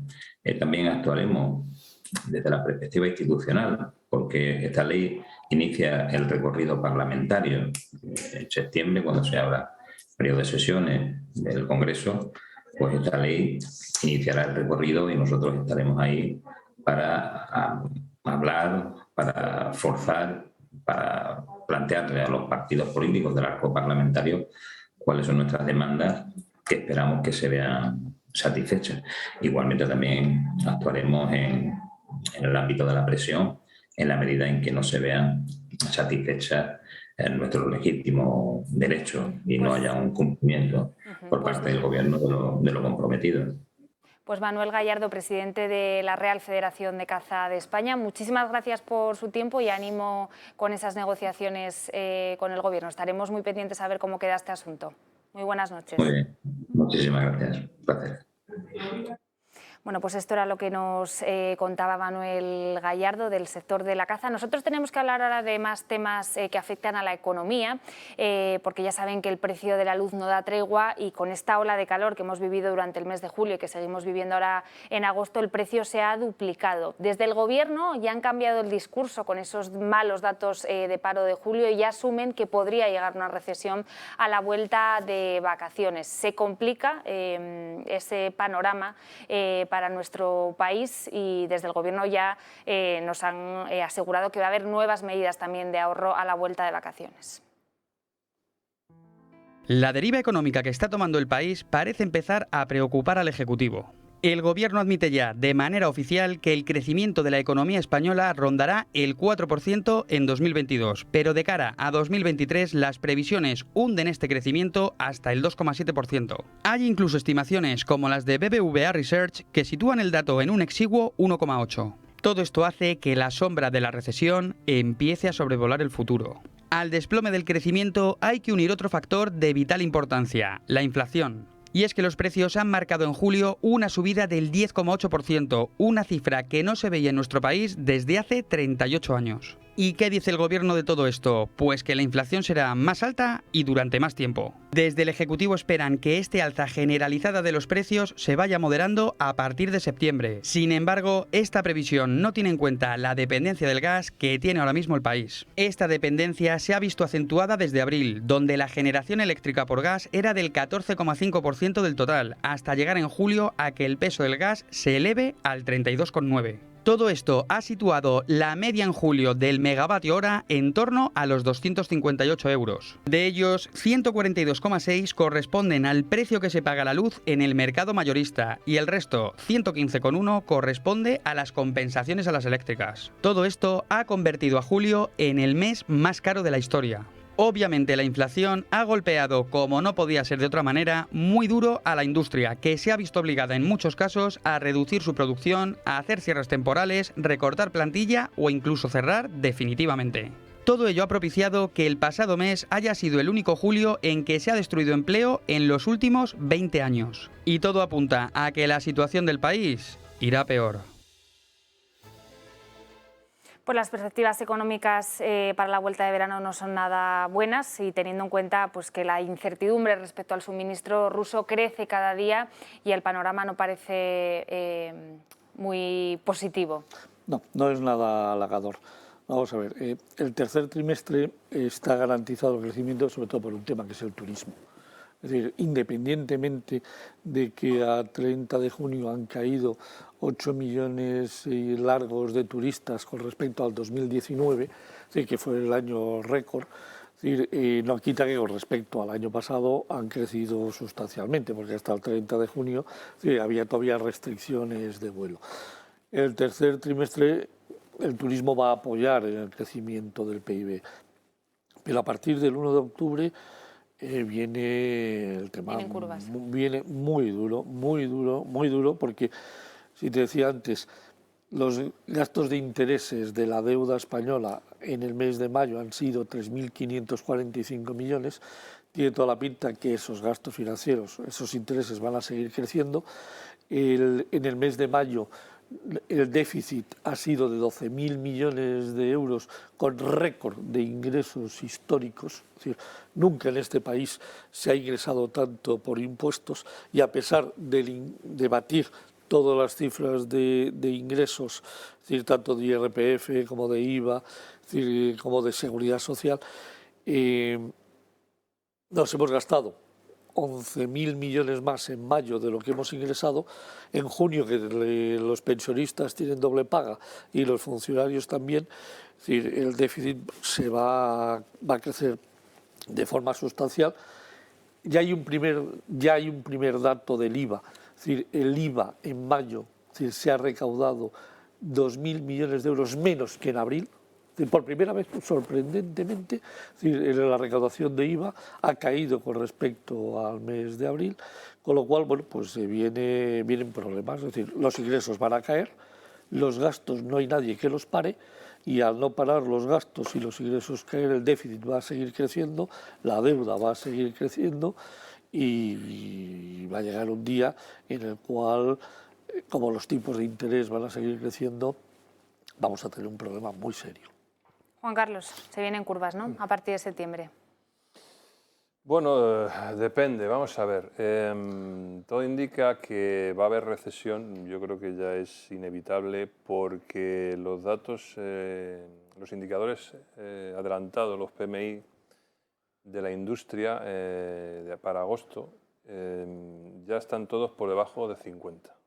El PMI es un indicador que hace Market Economics, que se basa en las encuestas que hacen a los gerentes de compra de las empresas a nivel del mundo. Es un indicador bastante fiable. Les recomiendo a los espectadores que lo chequeen todos los meses. Y lo que dice es que si está por debajo de 50, eso es contracción, es decir, la economía no crece ya, empieza a contraerse. Entonces, en todos los países de Europa, los más importantes, España, Italia, Alemania, Francia, estamos ya por debajo de 50. Segundo dato, los PMI de servicios, es decir, ahí España es muy fuerte, ¿no?, en el sector servicios. Bueno, pues los adelantados nos dicen que tanto Alemania como Italia ya están también por debajo de 50, es decir, contracción en servicios también. Juan Carlos, como veo que estás cogiendo carrerilla, vamos a hacer una pausa muy pequeñita para publicidad y volvemos a ti en tan solo unos segundos, no se muevan.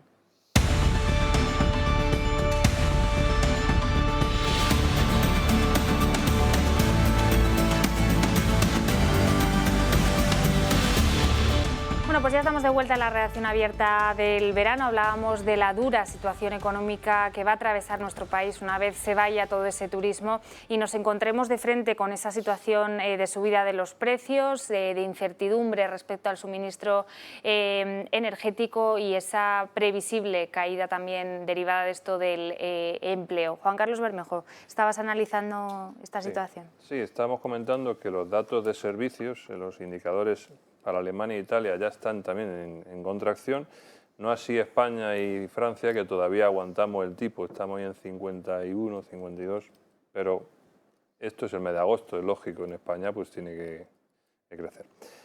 ¿Qué va a pasar? Pues hombre, vamos a ver, el Banco de Inglaterra ha vuelto a subir los tipos de interés, es decir, bueno, y prevé que va a llegar incluso al 13% la inflación en Inglaterra, ojo.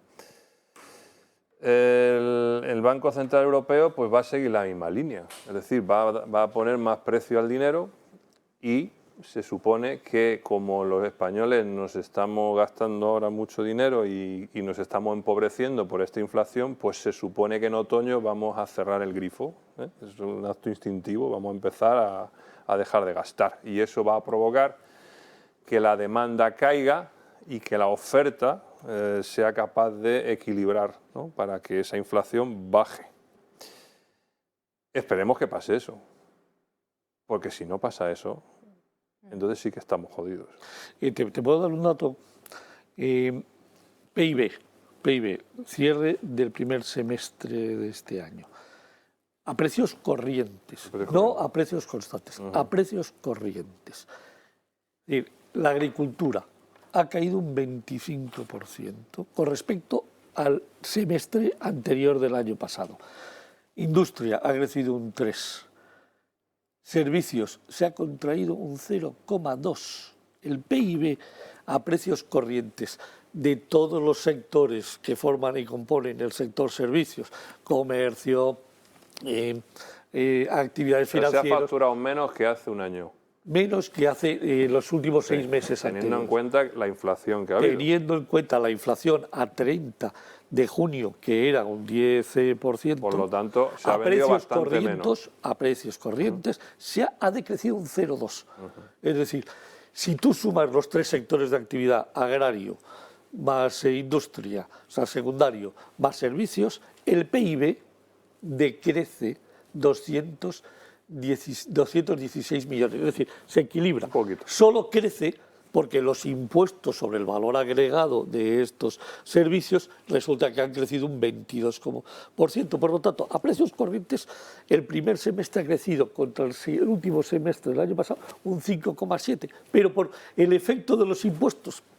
La primera vez que a mí, en un análisis así, es el impuesto los que tiran del PIB, porque resulta que los sectores económicos decrecen 5.000 millones la agricultura, crece 5.000 millones, 5.500 millones la industria y decrece el sector servicios 800 millones de euros.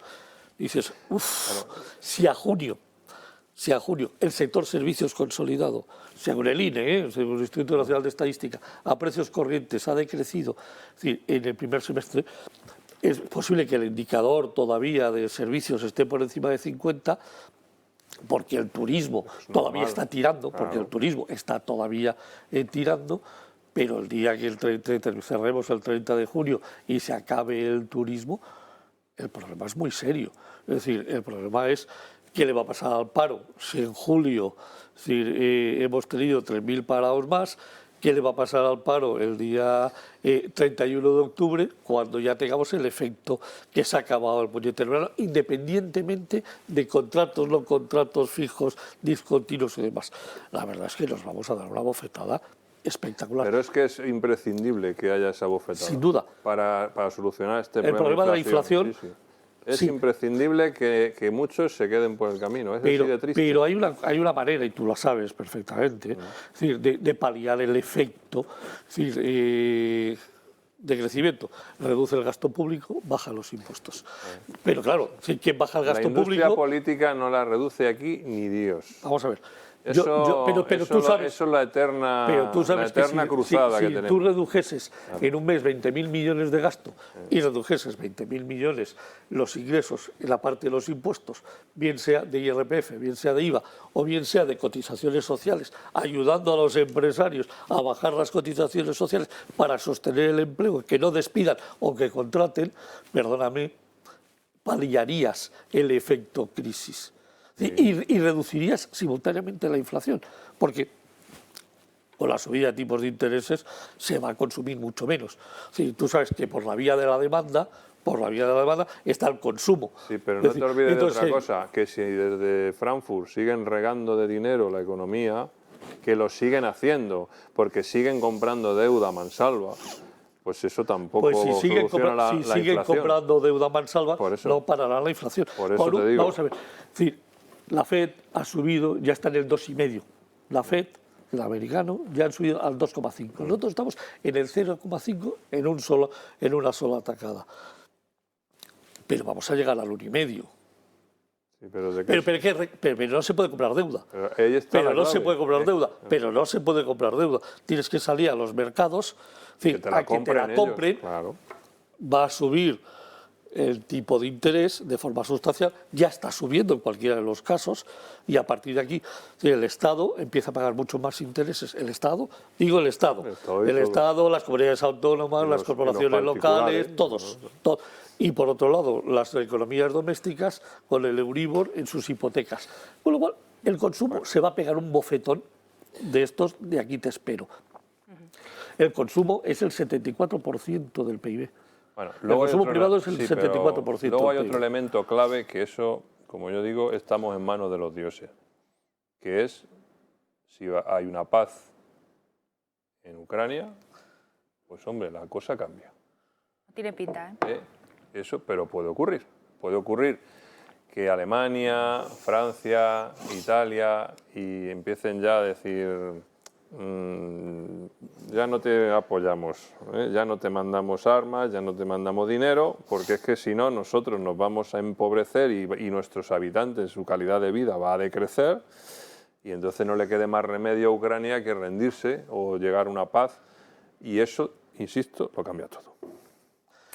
Bueno, voy a daros un dato. Hablamos de esa subida de los precios, subida de las materias primas, subida de la electricidad. Eso tiene derivadas. Una de ellas es que algo tan mundano, pero tan cotidiano como es, por ejemplo, el menú del día en los restaurantes, haya subido bastante en los últimos meses. La media a nivel de España ahora mismo está en torno a los 13 euros, lo que supone una subida casi de un 15% respecto a hace un año. La inflación está haciendo que los hábitos de consumo de los españoles cambien. Uno de los cambios más notables está siendo para uno de los pilares de la hostelería en España. Nos referimos al menú del día.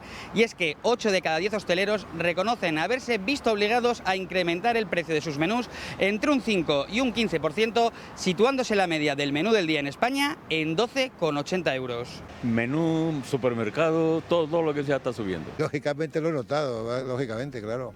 No solo del menú del día, todos los bares y en cualquier zona. Si se incrementa todo, desde la energía a las materias primas, pues lógicamente pues tiene que repercutir en el consumidor. Ha aumentado por lo menos un 10% más caro, sí. El menú del día ha subido mucho y cada vez va subiendo más. Esta situación ha provocado que en ciudades como Valencia, Sevilla, Zaragoza, Murcia, Málaga, Palma o Bilbao el menú supere la barrera de los 13 euros y en Madrid o Barcelona roza ya los 14. Los hosteleros se defienden argumentando que los incrementos son menores a los costes que están asumiendo. Alimentos básicos como el aceite de oliva, la pasta, la harina o los cereales han experimentado una subida de más del 27%. Los huevos y la mantequilla se han encarecido más de un 23% y la carne de pollo o pavo vale hoy un 14,1% más que el año pasado. El coste de los productos para elaborar estos menús están entre el 25 y el 50% del coste total. Una situación que puede llevar en el medio plazo a que el menú del día se convierta en algo del pasado.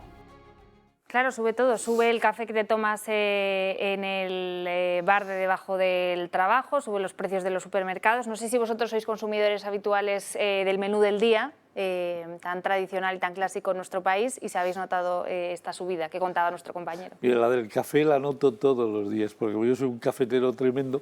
Sí, cuando llego a la oficina lo primero que hago es me bajo a tomar un café. Y he pasado de pagar 1,50 a 2,50 al café, que lo estoy pagando en estos momentos. Mira, pues en el mismo sitio, en el mismo lugar, sin ningún cambio. ¿2,50? Sí, 2,50. ¿1 euro? Un euro. Sí, hemos pasado de 1,50 a 1,80 a 2,10 a 2,45. ¿En cuánto tiempo? En 9 meses. 9 meses. En 9 meses. Sí, puede ser, ¿eh? Sí, sí. En 9 meses. Porque el café es de lo más barato que hay y de lo más rentable para un bar. O sea, pero pues a mí me parece lo primero que suben. Sí. Igual yo consumo de mucho 1,50 que pagaba en la cafetería de abajo, al lado de la Plaza Castilla, enfrente de los juzgados donde yo tengo la oficina, 1,50, pagaba 3 euros por el de mi socio y el mío, que combinábamos, ahora pagamos 5. Sí. Sin propina. Bueno, a ver, es que los negocios son como todo. Ahí, en este tipo de situaciones, muchos aprovechan para clavar todo lo que pueden y otros se ven obligados a subir, ¿no? Es que el menú del día es una cosa. Eso ya es más difícil sacar rentabilidad a la comida que a un café. A un café es que es infinitamente rentable para Sin duda. un bar. O sea, a un bar le cuesta 10 céntimos hacer un café y te lo vende a 2 y pico. O sea, es una rentabilidad del copón. Pero en cambio un menú del día no, porque claro, hay que comprar la materia prima, cada día varía y luego hay que cocinarla y hay que no sé qué. Y que lleguen todos los comensales. Y hay que pagar un camarero. Y los comensales que le vendas todo, porque como se te quede... Exactamente, y que no te sobre porque es perecedero. Claro, ¿no? Es que... Momento de hacer una pausa para publicidad. En unos segundos seguimos hablando de este y otros temas económicos. No se muevan.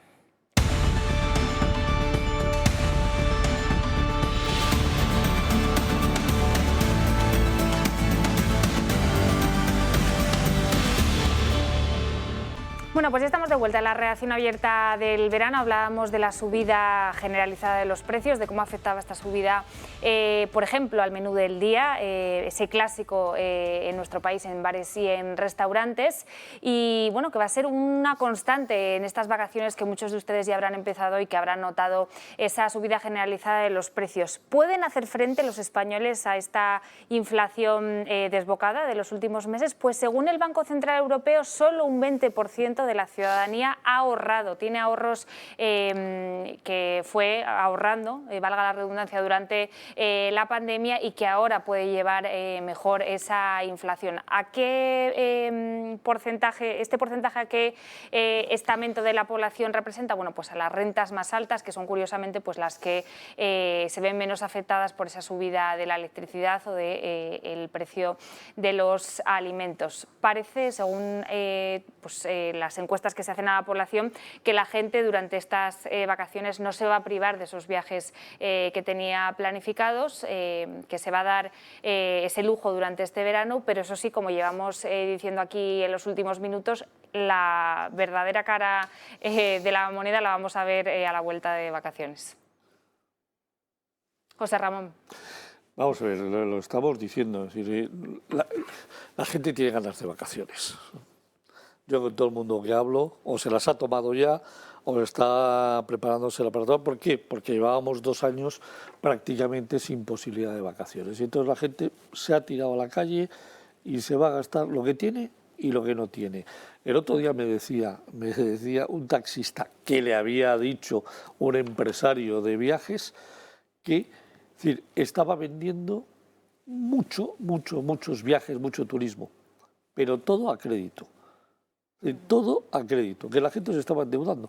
Claro, yo me pregunto qué va a pasar con ese endeudamiento cuando vuelva a septiembre. Me imagino que todo el mundo habrá hecho sus cuentas y podrá pagar esos viajes. Pero con todo lo que viene, lo que trae consigo es un apretón del cinturón. Es decir, automáticamente a la vuelta de vacaciones va a haber una restricción entre la inflación, las hipotecas, la subida de hipotecas, el que hay que pagar las vacaciones, el que viene el miedo, el temor, es decir, la recesión, las noticias económicas que van a ser todas negativas, va a hacer que el consumo haga catacrac. Con lo cual, eso favorece a la reducción de la inflación, sin ninguna duda, pero también le pega un bofetón al Producto Interior Bruto de aquí te espero. Con lo cual, el último trimestre del año va a ser negativo. O sea, es decir, el crecimiento, no va a haber crecimiento, va a haber decrecimiento. Y como todavía el tercer trimestre va a ser positivo, es decir, no podemos decir que estamos en recesión, pero vamos a ver lo que pasa en el primer trimestre. El Colegio de Economistas acaba de decir que la inflación a finales de año va a ser un 8,3%, con un 8,3% de inflación tenemos todavía un problema muy serio. Y es muy posible que si el último trimestre es negativo, el primer trimestre del año que viene también sea negativo. Y eso es ya entrar en crisis. Es curioso que solo un 20%, 2 de cada 10 españoles, tengan holgura económica para hacer frente ahora a esta inflación, ¿no? Me parece poco. Pues hombre, es que eso no es verdad. O sea, No, pues lo dice el Banco Central Europeo. No sé, el Banco Central Europeo ha dicho eso, de verdad, o sea, es que es absurdo decir que solo el 20% de los hogares ahorraron en la pandemia. No. Eso no es verdad. En la pandemia ahorró el 80% de los hogares.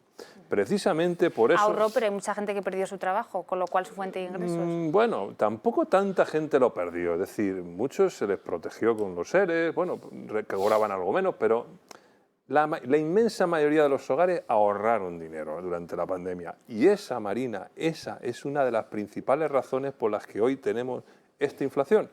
Porque cuando paramos toda la producción y volvió la producción, mucho del tejido productivo se había muerto, se había necrosado y ya no existía.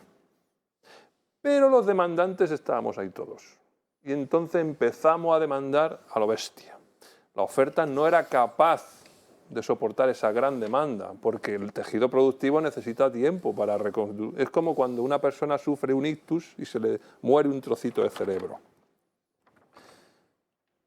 ¿Qué pasa? Que ese ahorro es el que se ha ido consumiendo de forma impulsiva durante todo este tiempo. Y como la inflación acelera el desgaste de ese ahorro, pues estamos adelantando aquí, nuestro compañero y yo, lo que va a ocurrir en el tercer trimestre. Que esperemos, insisto, que ocurra. Que la gente deje de consumir como ahora y que la inflación caiga. Porque si no ocurre eso, entonces estaremos hablando de un fenómeno muy peligroso, que es la estanflación. Es decir, que no crecemos, pero los precios siguen creciendo.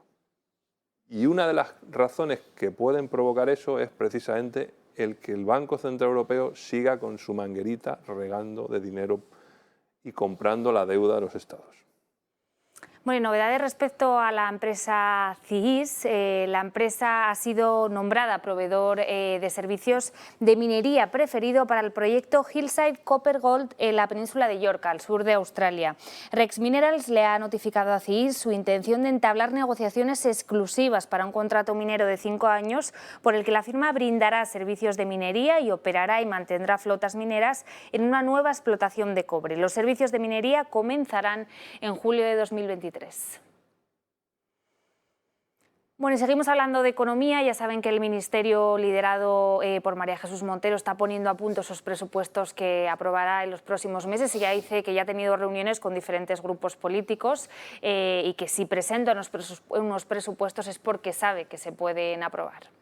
Sin duda confío en sacar adelante los presupuestos. Hemos tenido ya algunas conversaciones con algunos de los socios parlamentarios para poder promover el proyecto de presupuestos y obviamente si el Gobierno de España está poniendo encima de la mesa las cuentas públicas es porque tiene confianza en poder llevarlas adelante.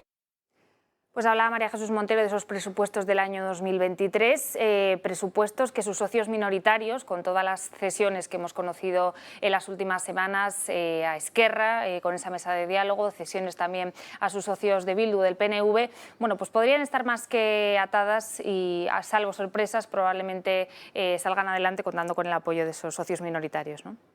Bueno, yo creo que el gran reto que tiene el Gobierno en estos presupuestos para el año que viene es cómo narices va a pagar las pensiones si quiere equipararlas al IPC. O sea, es que eso a día de hoy es metafísicamente imposible. Entonces ese es el gran reto, ¿no? Porque además el año 23 va a ser peor que este.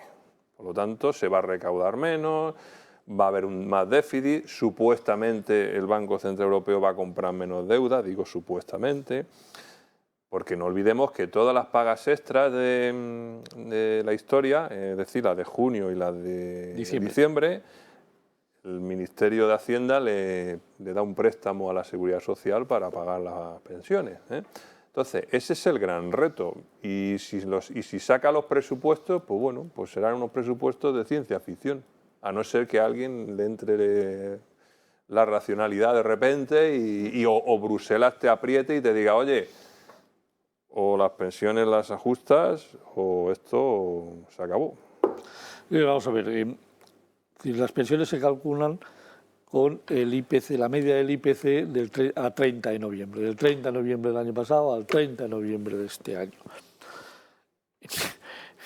Es que no hay dinero para pagar un incremento del IPC medio del 8%, del 7%, que sea, ¿no? De lo que salga, del 8%.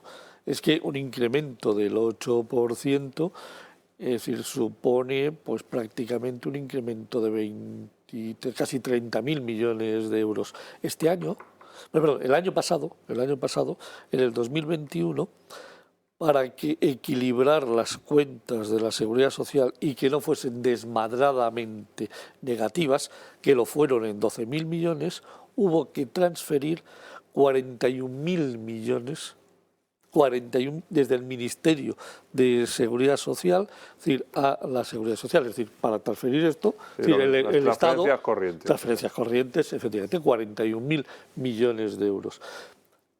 Realmente el déficit de la Seguridad Social, es decir, el año pasado no fue de 12, fue de 53.000 millones.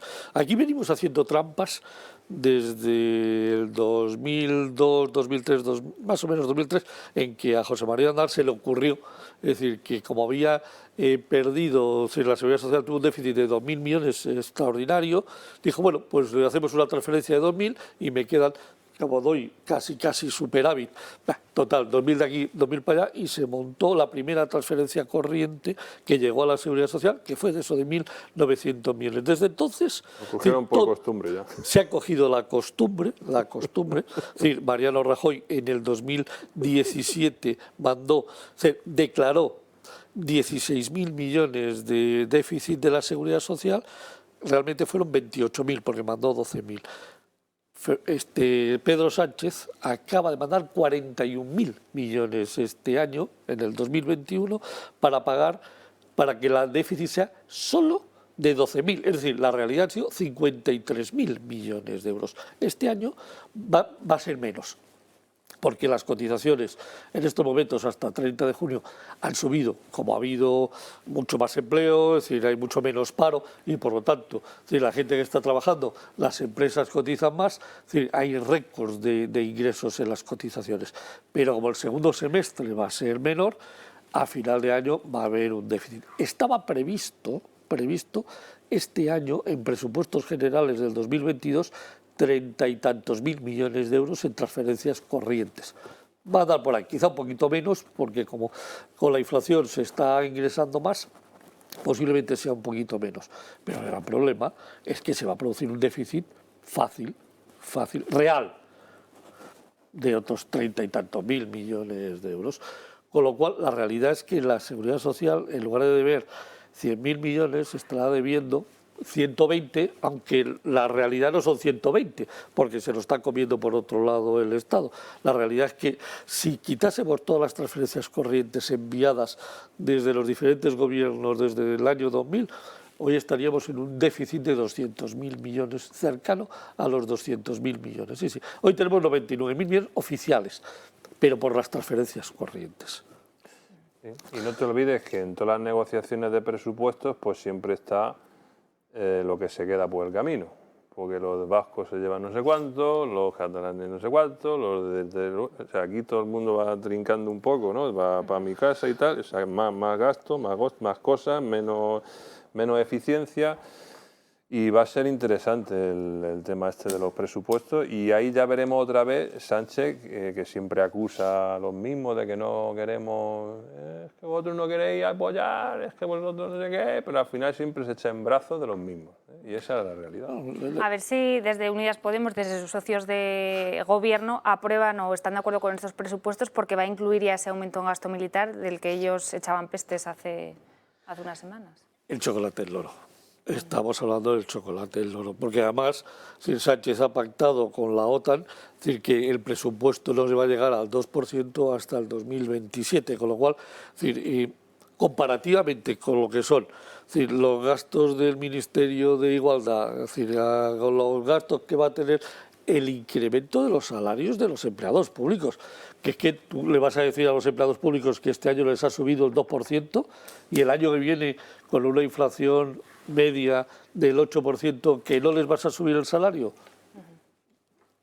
Tenlo claro, te van a hacer una butifarra y vas a tener un problema muy serio. Con lo cual, sí, les vas a tener que subir y no el 2%. Más del 2% a los empleados públicos y el 8% Es decir, a las clases pasivas tenemos un problema. Y aquí se está hablando mucho del pacto de rentas, ¿no? Como una solución al tema. Bueno, pero vale, pacto de rentas, pero aquí tenemos que entrar todos en el pacto de rentas. Es decir, por un lado dice empresarios, pues reducir los dividendos, ¿no? Que no sé qué, venga. Funcionarios, pues se les baja también el sueldo, pues no se sube, no sé qué. Pensionistas, pues tampoco.